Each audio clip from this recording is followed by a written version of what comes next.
Et coucou tout le monde, c'est Jody des Livres de la Crypte et aujourd'hui on se retrouve pour un update lecture où je vais vous présenter 5 livres aujourd'hui, 5 livres que j'ai lus dernièrement et dont j'avais envie de vous parler puisque forcément voilà, il faut pas que je tarde trop avant de faire les updates parce que sinon après ça vous fait des trucs énormes. Donc là 5 livres c'est pas mal. Ça fait un petit truc un petit peu condensé donc ça peut être sympa. Je vais vous présenter tout de suite, on va pas perdre de temps. Le premier livre que j'ai lu dernièrement, ça va être Une vie comme les autres de Anya Yanagihara. J'avais envie de sortir de ma zone de confort et de lire un truc un peu qui changeait de mon genre habituel. Donc je voulais sortir un petit peu de l'horreur pour aller voir d'autres choses. Et ce livre-là, j'en ai entendu énormément parler. C'est un livre qui a eu énormément de succès puisqu'il paraît qu'il a... de ce que je voyais dans les critiques, en tout cas Goodreads, tout ça, c'est un livre qui est très intense émotionnellement, qui a touché énormément de gens, voire même qui les a fait pleurer. J'ai vu énormément de gens pleurer à la lecture de ce récit. Ce n'est pas mon cas, voilà, je n'ai pas pleuré à la lecture de ce récit, mais j'ai été très très touchée par contre en lisant ce récit. De quoi ça parle? On va suivre 4 amis américains, new-yorkais plus précisément, et en fait on va suivre leur vie new-yorkaise. Et on va suivre, ce qui est très intéressant dans la construction de ce roman, c'est qu'on va les suivre dans une très grosse partie de leur vie. Voilà. C'est un roman qui s'étale sur énormément d'années. C'est un roman vraiment qui s'étale sur énormément d'années. Et dès le début du récit, on va se rendre compte qu'il y a un des 4 amis qui est très mystérieux. Il se dévoile pas trop, on sait pas trop, on a l'impression qu'il a vécu un drame mais on sait pas tellement lequel. Il se dévoile pas beaucoup, il est très mystérieux, comme s'il souffrait d'un mot, de mots qu'on ne saurait définir en fait. Et du coup, on va chercher quelque part, même nous lecteurs, à savoir absolument ce qui se passe chez lui, qu'est-ce qui lui arrive. Et ça va être pour moi, c'est le personnage principal de cette histoire, quoi. Il s'appelle Jude, et pour moi, ça va être le personnage principal de cette histoire, puisqu'on va chercher à savoir quel drame s'est produit dans sa vie pour qu'il soit si meurtri. Et c'est un récit que j'ai trouvé extrêmement intéressant, très émouvant. Par contre, trigger warning. Alors déjà, premier trigger warning, on est face à un immense pavé. Hein, voilà, je vous le dis de suite, on est face à un immense pavé César, écrit tout petit. Et en plus, il fait 813 pages. Voilà. Donc, si vous n'aimez pas les pavés César, je vous déconseille de vous lancer là-dedans. Mais trigger warning. Trigger warning pour les plus sensibles, en effet, puisque dans ce récit, on va parler de pédophilie, d'agression sexuelle, d'agression en tout genre, de violence conjugale, de violence tout court. C'est un récit qui parfois peut être extrêmement violent, voilà. Des fois on est presque comme quand tu regardes un film et que tu as envie de fermer les yeux parce que t'as pas trop envie de voir l'horreur qui est en train de se passer. Là c'est un peu le cas dans ce livre, c'est parfois très violent. Donc je déconseille aux personnes sensibles de le lire, mais c'est un très beau récit, très émouvant, d'une amitié quelque part entre ces 4 amis, une amitié très forte. Donc c'était super, c'était une super lecture qui m'a fait sortir de ma zone de confort et ma foi je suis pas mécontente d'en être sortie parce que c'était une très bonne lecture, donc voilà. Ensuite, deuxième lecture que j'ai effectuée, ça va être Fairy de Raymond Feist. Fairy, c'est une histoire qui m'intriguait de fou. Alors déjà, regardez cette couverture, voilà, les Pocket Terreur, waouh, qu'est-ce que c'est beau. Oui, on le sait, c'est des Pocket Terreur. Voilà, plus besoin de le préciser. Fairy, ça parle de quoi? Fairy, c'est un récit qui m'a beaucoup intriguée quand je l'ai trouvé à 50 centimes. Voilà, je l'ai payé très cher, hein. Comme vous pouvez le constater, le prix d'une sucette en boulangerie. Mais ça valait le coup. Ça valait le coup, pourquoi? Parce que c'est une histoire qui change de l'habitude. On est dans un genre qui va croiser la fantaisie, le fantastique, l'horreur, donc c'est très particulier. On va parler d'une famille qui va s'installer dans une vieille ferme parce que les parents sont un petit peu connus, ils ont l'habitude des studios, ils sont assez connus. Voilà, c'est des parents qui sont assez connus, voilà. Et du coup, ils vont décider de s'installer dans cette vieille ferme avec leur famille pour être un petit peu tranquilles. Donc, ils viennent s'installer avec leur fille adolescente et leurs 2 gosses jumeaux. Voilà, donc ils s'installent avec eux. Seulement, dès le début, dès qu'ils vont s'installer dans cette ferme, les gosses vont aller se balader dans les bois et ils vont sentir une force démoniaque sous le pont qui se trouve pas loin du domicile. Voilà, ils vont sentir qu'il se passe un truc un peu chelou sous ce pont. qui a des forces un peu bizarres dans les bois, mais les petits ils vont pas en parler, voilà, ils vont pas s'étaler plus dessus. Mais c'est eux qui vont le ressentir en premier. Voilà, ça va être les jumeaux qui vont sentir en premier qu'il se passe un truc bizarre dans ces bois. Et ensuite, l'adolescente va être touchée par ces forces obscures. Les parents vont apprendre aussi des choses, ils vont en savoir un petit peu plus sur l'histoire de ces lieux, sur ce qui s'y est passé, sur les légendes aussi qui entourent ce lieu. Et on va être vraiment dans une épopée, voilà, à la croisée des genres entre la fantasy, le fantastique et l'horreur. Voilà, pour moi, c'est vraiment, on est là-dedans.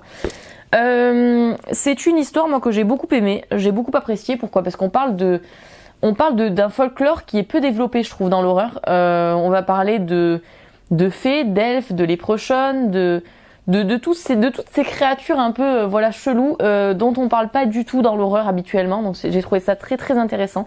Enfin pas du tout dans le cinéma. Voilà, bon, il y a un film très très connu, Léprechaune, voilà, que beaucoup de gens connaissent, mais bon bref. Et dans le cinéma ça a déjà été exploité, mais dans la littérature, voilà, c'est assez rare quand même. Donc j'ai trouvé ça très intéressant. Assez abouti, voilà, c'est un récit qui quand même m'a plu, moi, enfin franchement je suis arrivée au bout sans trop de difficultés et pourtant voilà c'est écrit tout petit, donc bon j'ai quand même réussi à arriver au bout, donc c'était un bon récit, sauf le fait que voilà ça me fait sourire, mais ça c'est assez souvent quand même, c'est assez souvent dans, vous allez voir où je vais en venir, mais c'est assez souvent dans les vieux récits d'horreur, quand je dis vieux, bah, je parle des années, ouais voilà, des années 90 quoi, 80-90, c'est assez fréquent dans les récits horrifiques d'horreur de ces années-là.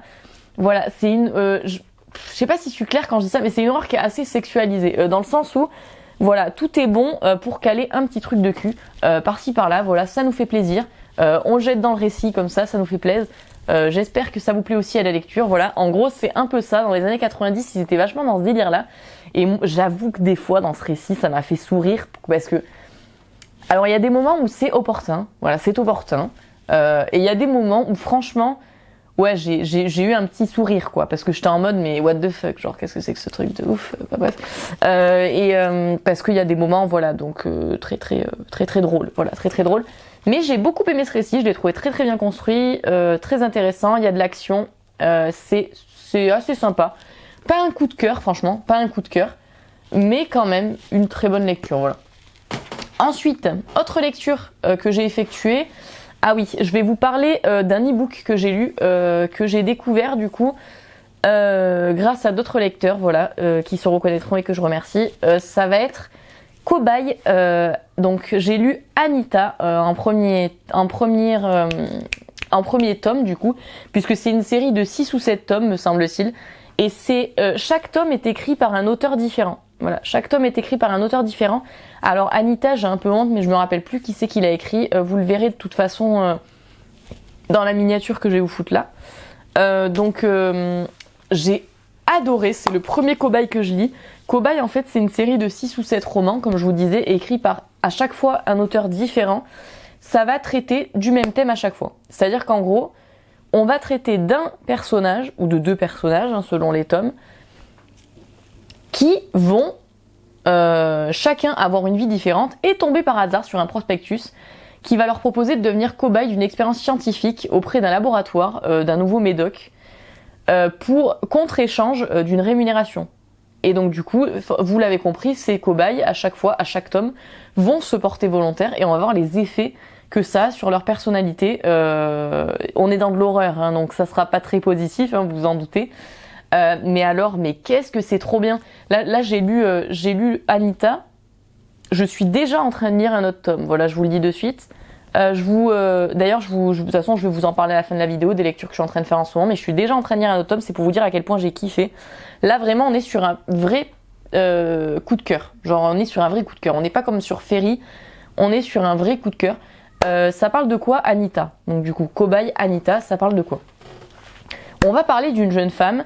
Elle est un peu perturbée mentalement, elle est pas très stable quoi. C'est une femme qui est pas très stable, elle est anorexique, elle a un vrai souci avec la nourriture et avec son poids en règle générale, voilà, c'est une obsession chez elle.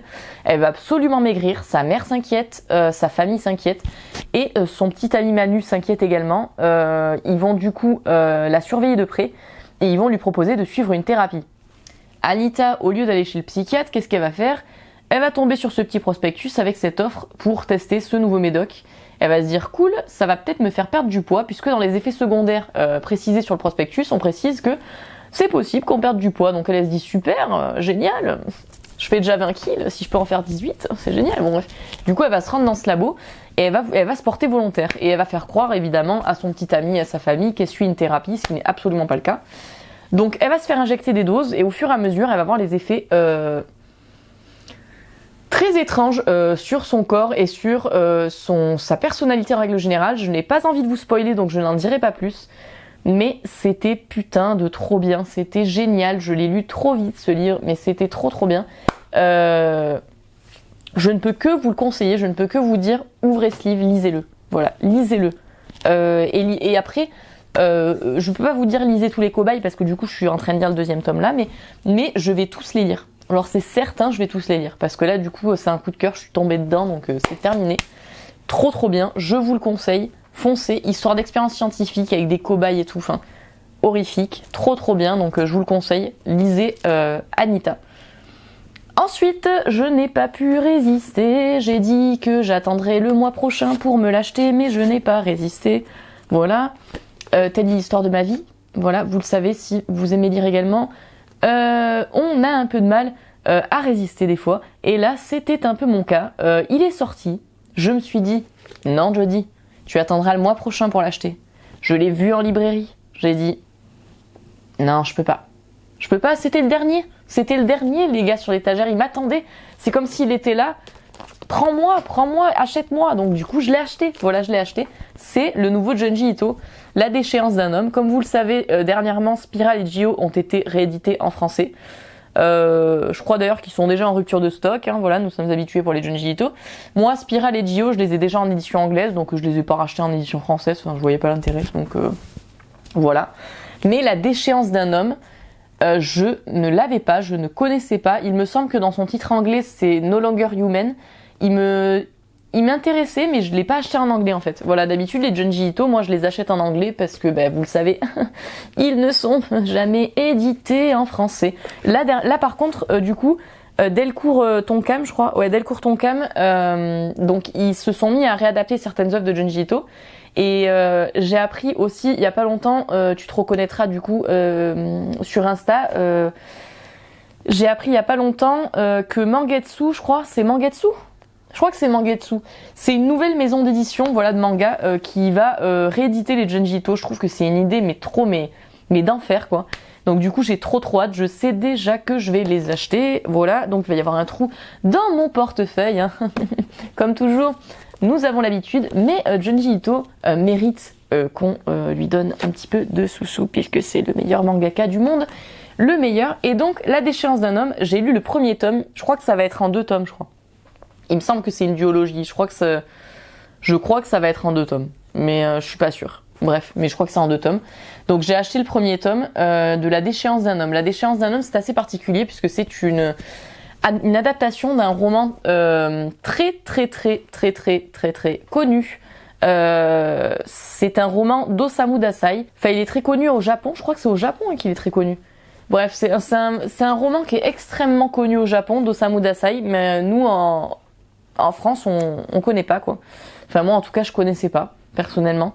C'est un roman qui va parler d'un homme, en fait, qui souffre énormément, il est carrément dépressif ce mec, hein, voilà, il est jamais totalement heureux dans sa vie et en fait pour dissimuler sa tristesse et son malheur, cet homme il va passer son temps à faire des pitreries, voilà, il va passer son temps à faire des vannes, des pitreries tout le temps pour essayer de quelque part de faire diversion en fait auprès des gens pour que les gens ne voient pas la tristesse qu'il ressent. Donc en fait il va essayer tout le temps de faire cette diversion et de faire le pitre pour divertir les gens. Et en fait, on va suivre l'évolution de sa vie. Et dans cette première partie, donc le premier tome, on va clairement voir sa descente aux enfers. Hein. Genre, c'est clairement pas joyeux. On va voir une descente aux enfers de cet homme qui va, en fait, à cause de ses propres actes, détruire la vie de plusieurs personnes. Voilà, on va le voir détruire la vie de plusieurs personnes, ce mec. quelque part, c'est pas parce qu'il se ment à lui-même en fait. Donc du coup, il se ment à lui-même et il va détruire certaines personnes. Donc c'est vraiment, ce premier tome, il est loin d'être joyeux. Il me semble que dans le deuxième, on va évoquer la rencontre de cet homme avec une femme et que là, du coup, il va connaître quelque part une certaine idée du bonheur. Donc j'attends avec impatience le deuxième tome pour voir un petit peu ce que ça va donner. Le premier est très sombre. Voilà, si vous voulez le savoir, le premier tome est très très sombre. On va suivre une véritable descente aux enfers de ce mec. Et les dessins, voilà, on est vraiment dans du Junji Ito, quoi. Les dessins sont très très très glauques, très particuliers. Moi j'ai adoré, quoi. J'ai vraiment adoré. Je vais vous montrer un autre petit dessin pour vous donner une petite idée, ouais. Voilà. Donc on est vraiment dans du Junji Ito, les dessins sont magnifiques, moi j'ai adoré, j'ai trop hâte de lire le deuxième tome, ça a été un coup de cœur, voilà, là aussi on est dans un coup de cœur comme pour Cobaye. Je suis très contente d'ailleurs ce mois-ci puisque j'ai eu pas mal de bonnes lectures quand même, hein. Franchement j'ai pas eu de lecture pourrie ce mois-ci donc je suis super contente. Très très bon manga que je vous conseille, voilà, Junji Ito de toute façon je vous conseille tous ces mangas donc à partir de là il n'y a pas tellement de préférence quoi. Ensuite j'ai pas pu attendre pour le lire en fait, celui-là. Je vous en ai parlé il y a vraiment pas longtemps de celui-là, mais j'ai pas pu attendre pour le lire. Voilà, j'ai pas pu attendre. Donc, j'ai reçu Oracle de Stéphane Grunenwald. J'espère que je le prononce correctement. Ou Grunenwald, je ne sais pas comment on le prononce. J'espère que je n'écorche pas ton nom. Donc du coup, j'ai reçu son roman dernièrement. Roman que je trouve absolument incroyable. Voilà, je vous ai déjà parlé de la couverture que je trouve magnifique. Donc voilà, ça m'intriguait énormément. Je savais qu'on parlait d'une histoire à Rome, qu'on parlait d'une histoire de possession, d'exorcisme. Donc j'avais vraiment envie de découvrir cette histoire parce que moi, c'est des thèmes qui m'intéressent. Hein, de toute façon, vous le savez, je suis à fond là-dedans. Donc voilà. Moi, j'aime bien tout ce qui est un peu spécial, tout ce qui est un peu étrange. Voilà, les thèmes un petit peu chelous. J'aime beaucoup. Donc du coup, ce livre me faisait très envie. Voilà, très envie. Je remercie encore l'auteur pour cette découverte parce que franchement c'était top, c'est trop bien.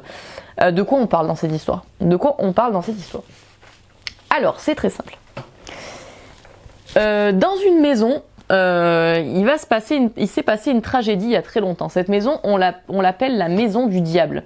Donc il s'est passé une tragédie très étrange et 16 ans après, la même tragédie va se produire. Ok, voilà, jusqu'à là vous me suivez. Donc 16 ans après, la même tragédie va se produire. On a un enquêteur qui va se pencher sur l'affaire pour en savoir plus et pour savoir si le tueur est revenu ou si est-ce qu'on est vraiment face à quelque chose d'humain. Voilà, il va se poser la question.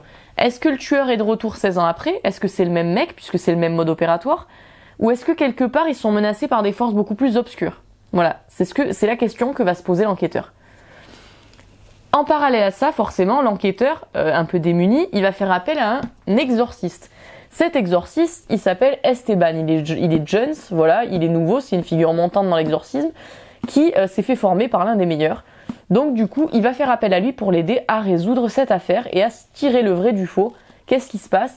Est-ce que on est face à un humain? Est-ce qu'on est face à une force démoniaque? Qu'est-ce qui se passe dans cette maison chelou? Voilà. Vous m'avez suivi jusqu'à là. Structure très intéressante dans ce roman. Voilà, structure j'ai trouvé très intéressante. Alors, je vous le précise, moi, quand j'ai lu le premier chapitre de ce roman, j'ai été hyper perturbée. Voilà, ça m'a grave perturbée. Parce que j'ai détesté les personnages du premier chapitre. Mais genre, je les ai détestés. Genre, je les ai haïs. Voilà, je l'ai détesté. En termes d'être humain, je trouvais que c'était des pourritures. Je l'ai détesté. Et quand je suis arrivée au deuxième chapitre, j'ai fait « Ah !» et j'ai soufflé un peu. Voilà, j'ai soufflé un peu parce que je me suis dit « Bon, ça va. Celui-là, je le kiffe, donc ça va, c'est cool. » C'était super intéressant parce que, voilà, les personnages sont très bien construits, en fait, dans ce livre. Soit on les aime, soit on les déteste, il n'y a pas d'ambivalence. Mais c'est très bien construit. J'ai beaucoup aimé aussi l'alternance parce qu'en fait, c'est ce que j'ai bien aimé. Moi, j'aime beaucoup généralement cette structure dans les récits. C'est qu'on fait une alternance entre différents points de vue. Je vous explique. En gros, on va passer dans un chapitre du point de vue de l'enquêteur, dans un autre chapitre, on va passer du point de vue de l'exorciste, et dans un autre chapitre, on va passer du point de vue d'une victime, par exemple. Et j'ai trouvé ça très intéressant, puisque ça amène, en fait, ça amène beaucoup de dynamisme au récit. Voilà, ça amène énormément de dynamisme au récit. On a envie de tourner les pages, puisque forcément, il y a cette ambivalence de point de vue des personnages à chaque fois. Donc j'ai trouvé que c'était une enquête très intéressante. En plus, moi, vous me connaissez, je n'aime pas normalement les récits d'enquête.